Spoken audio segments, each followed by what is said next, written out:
A continuación, áreas integradas.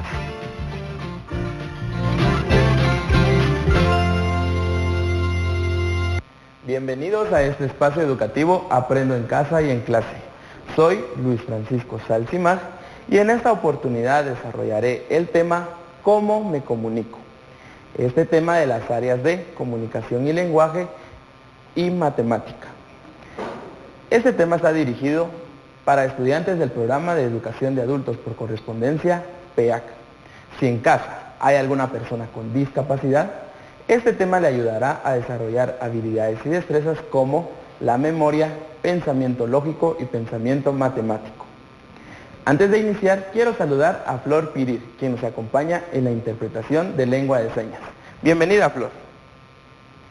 Es importante que para esta sesión de aprendizaje tengas preparados tus materiales que utilizarás. Recuerda, estamos utilizando nuestro libro número 2, correspondiente a la primera etapa. También debes tener tu cuaderno, hojas, lápiz o lapiceros para tomar nota de lo que consideres más importante.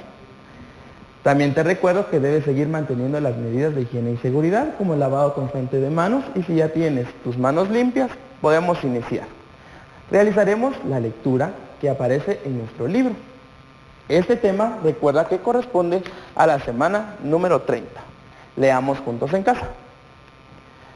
El título es La escritura maya. De todas las culturas que poblaron América, la civilización maya fue la que desarrolló el sistema de comunicación más completo. En astronomía crearon calendarios de sorprendente exactitud. En matemática, con solo 3 signos numéricos, pudieron escribir grandes cantidades. Su escritura estaba basada en símbolos tallados en piedra, llamados glifos. Con ellos podían dejar escrita cualquier idea, pensamiento o predicción. Gracias a personas dedicadas a descifrar este medio de comunicación de los mayas, sabemos de su forma de vida y de sus avances. Ahora bien, como escuchamos en la lectura inicial, pues los mayas desarrollaron diferentes habilidades y a todo este cambio, a toda esta innovación le llamamos tecnología. A partir del desarrollo de muchas de los medios que utilizamos para comunicarnos, hemos podido observar que nosotros ahora podemos comunicarnos de una forma más rápida. Seguramente en casa has tenido la necesidad de comunicarte con tu familia, si tienes familia que vive lejos de ti o con tus amigos. Los medios de comunicación son los medios que nos permiten enviar información y recibirla. A través de este proceso nosotros podemos comunicarnos con personas que necesitamos enviar información o recibirla de la misma manera. Ahora bien, en este proceso comunicativo existen diferentes elementos, como el emisor, quien es la persona que envía el mensaje, y el receptor, que recibe el mensaje. Entonces, ¿pero cuáles son los medios de comunicación que nosotros utilizamos? A esto les vamos a llamar medios de comunicación masiva. Y estos son los medios de comunicación más utilizados en la actualidad. Te quiero mencionar algunos. Te invito a que veamos algunas imágenes y podamos identificar los medios de comunicación que más utilizamos. El primero que quiero mencionarte es el teléfono. El teléfono, sin duda tú sabes que lo utilizamos para enviar y recibir llamadas, pero a partir de que la tecnología ha avanzado, también ahora contamos con teléfonos celulares, los cuales nos permiten enviar y recibir información de forma rápida por medio de mensajes de texto o por medio de llamadas. Esto de forma inalámbrica o también de forma alámbrica. Otro de los medios de comunicación masiva es la radio. En este caso, la radio, como recordarás, la utilizamos para escuchar música, escuchar programas educativos, también para escuchar las noticias por medio de esta herramienta que es la radio. Entonces, también es muy importante que vayamos conociendo todos estos elementos y los medios que nosotros utilizamos para comunicarnos. El siguiente que quiero mencionarte es el Internet. Y sin duda alguna, en la actualidad, el Internet se ha vuelto una necesidad fundamental, debido a que a través de A través de este medio nosotros nos comunicamos de una forma más rápida y lo realizamos a través de redes sociales, a través de un teléfono inalámbrico, lo cual nos permite tener una interacción constante con las personas.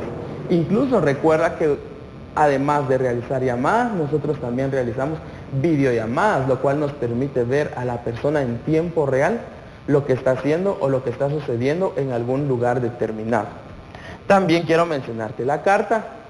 La carta es un medio de comunicación que quizá ya no es muy utilizado, sin embargo todavía tiene utilidad en la actualidad.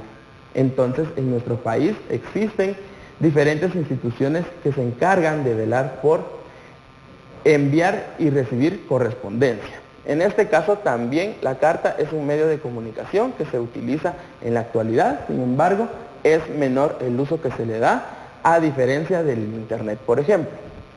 Otro medio de comunicación es la televisión. Y sin duda en este medio en el que nos podemos observar, en este caso tú puedes observarme y estoy seguro que en casa a través de la televisión puedes ver noticias. A diferencia de la radio, la televisión te permite verificar imágenes y te permite reforzar la información que estás recibiendo a través de imágenes. Esta es una de las grandes ventajas de la televisión, que no únicamente es audio, sino que también lo enfocamos en el área visual. Ahora, también otro medio de comunicación es el periódico. Y a través del periódico nosotros podemos leer información. Este medio de comunicación nos ayuda bastante porque también reforzamos con respecto a la lectura, pero también existen diferentes secciones dentro de los periódicos como entretenimiento, también el área de deportes o incluso de empleos. Entonces cada uno de estos medios de comunicación tienen sus ventajas y desventajas, pero también es importante que nosotros los conozcamos para que nosotros sepamos que estos medios de comunicación son los que utilizamos para enviar y recibir información constantemente. Estos medios de comunicación los utilizamos siempre y es importante que nosotros reconozcamos el nombre de cada uno de ellos. Ahora bien, como recordarás en sesiones anteriores, hemos hablado acerca de diferentes reglas gramaticales y últimamente hemos hablado sobre los tipos de oración. Ya hemos visto las oraciones afirmativas, también hablábamos sobre los elementos principales que debe tener una oración. Ahora vamos a identificar las oraciones negativas. Para ello te invito a que leamos las siguientes oraciones y podamos identificar algunas palabras claves que vamos a utilizar para escribir oraciones negativas.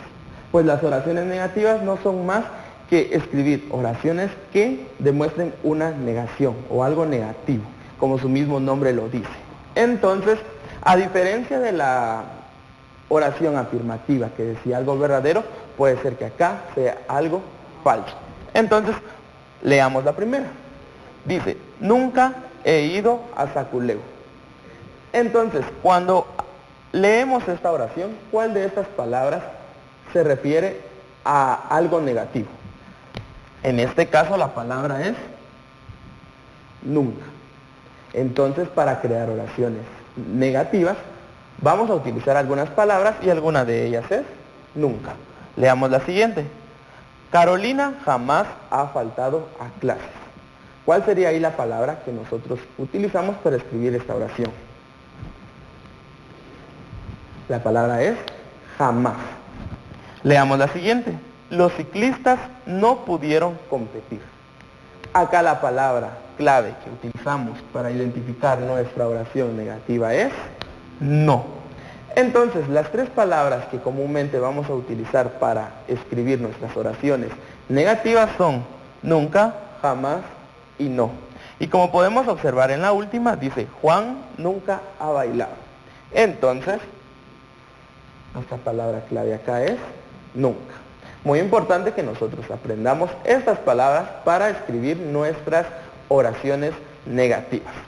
También, como recordarás, en las sesiones anteriores hemos hablado acerca de los números fraccionarios, es decir, las fracciones.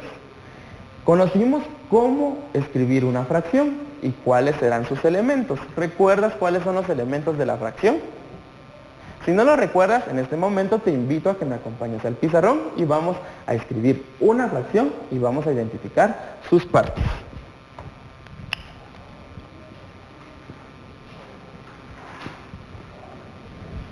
En este caso, yo tengo 3/5. Recuerda que para leer, vamos a leer el numerador, como comúnmente lo hacemos en la lectura de los números, y el denominador lo vamos a leer como medios, tercios, cuartos, quintos, y a partir del número 11 le vamos a agregar la finalización aus. Por ejemplo, acá tengo 3.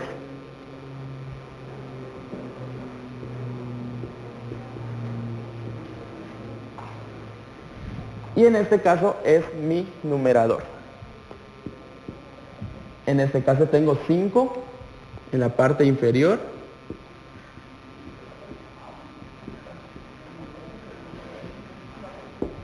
Muy bien. Para que aprendamos hoy con respecto a la clasificación de las fracciones, es importante que identifiquemos que la fracción se compone por numerador y denominador. El numerador es el número de la parte superior y el denominador el de la parte inferior. Entonces, la clasificación de las fracciones se da de la siguiente manera.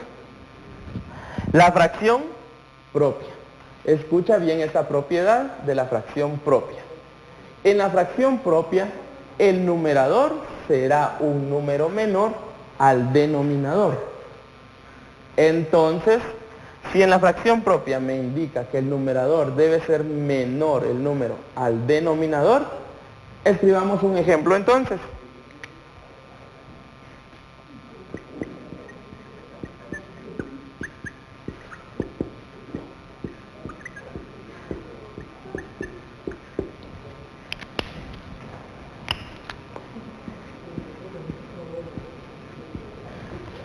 Tengo acá 4/7. Esta es una fracción propia porque el numerador es un número menor al denominador. ¿Qué es lo que sucede entonces con la fracción impropia? Acá va a ser lo contrario. En este caso, en la fracción impropia, el denominador será el número menor al numerador. Es decir, que será lo contrario a una fracción propia. Te invito a que verifiquemos un ejemplo.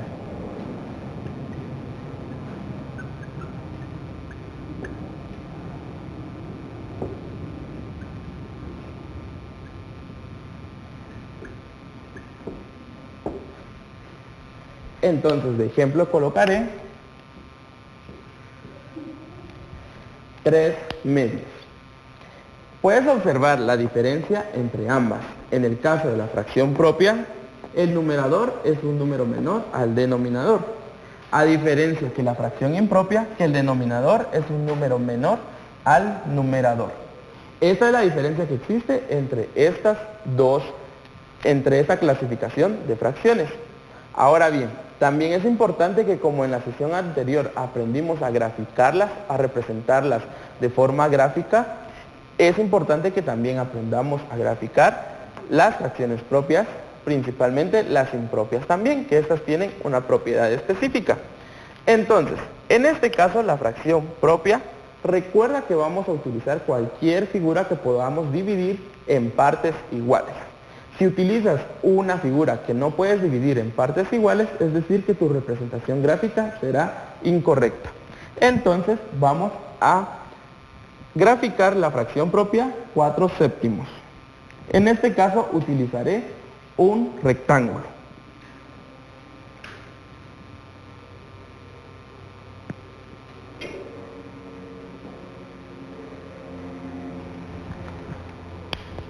Como podrás identificar, en este caso mi denominador me indica en cuántas partes voy a dividir la unidad. En este caso lo dividí en 7 partes iguales. En casa podrás realizarlo con tu regla y seguramente será más exacta la medida. 1, 2, 3, 4, 5, 6 y 7 partes. Ahora bien, el numerador te indica cuántas partes debes tomar, o en este caso, cuántas partes vamos a pintar o a asurar. En este caso, serán 4 partes. Y así es como representamos la fracción propia, de forma gráfica. Pero con la fracción impropia pasa algo, que como recordarás, en este caso, el denominador es menor al numerador. Entonces, es importante que identifiquemos que vamos a tener una unidad que la vamos a dividir en ¿cuántas partes? Muy bien, las dividimos entre dos partes. En este caso voy a utilizar un círculo. Y lo he dividido en dos partes. ¿Qué es lo que sucede? Que me indica que debo tomar 3 mitades. Pero si te das cuenta, en este caso, la unidad no es suficiente. Entonces lo que voy a hacer es pintar esta unidad completa. Ahora bien, aquí tengo representada 2 medios, pero debo representar 3 medios. ¿Qué es lo que debo hacer? Debo elaborar entonces otra unidad. Y de igual manera voy a dividirla en 2. Ahora, como ya tengo 2 medios pintados, me falta una mitad. Entonces, pintaré la otra mitad y acá tengo representado 2 unidades que están divididos en 2 y voy a tomar 3 mitades. 1, 2 y 3. Es importante que identifiquemos la forma en que vamos a graficar las fracciones impropias. Ahora bien, la última clasificación es las fracciones equivalentes a la unidad. Estas son más simples porque el denominador será igual al numerador. Por ejemplo, 2 medios, 3 tercios, 4 cuartos, etc. Entonces, esta es la clasificación que será un poco más fácil de identificar. Bien, ahora, ¿qué aprendimos el día de hoy? Aprendimos acerca de los medios de comunicación, oraciones negativas y la forma de graficar y la clasificación de fracciones propias, impropias y las fracciones equivalentes a la unidad. Te recuerdo que puedes compartir este conocimiento con tu familia, con tus amigos y vecinos. Recuerda seguir practicando y resolver todos los ejercicios que aparecen en tu libro número 2. También te recuerdo que debes seguir practicando las medidas de higiene y seguridad como el lavado constante de manos con suficiente agua y jabón. Y si no cuentas con agua y jabón, puedes hacer uso de tu alcohol en gel. Lo que trabajaste el día de hoy, puedes guardarlo en tu portafolio de Aprendo en Casa y en Clase. Te espero en la siguiente sesión del programa de educación de adultos por correspondencia PEAC. Hasta pronto.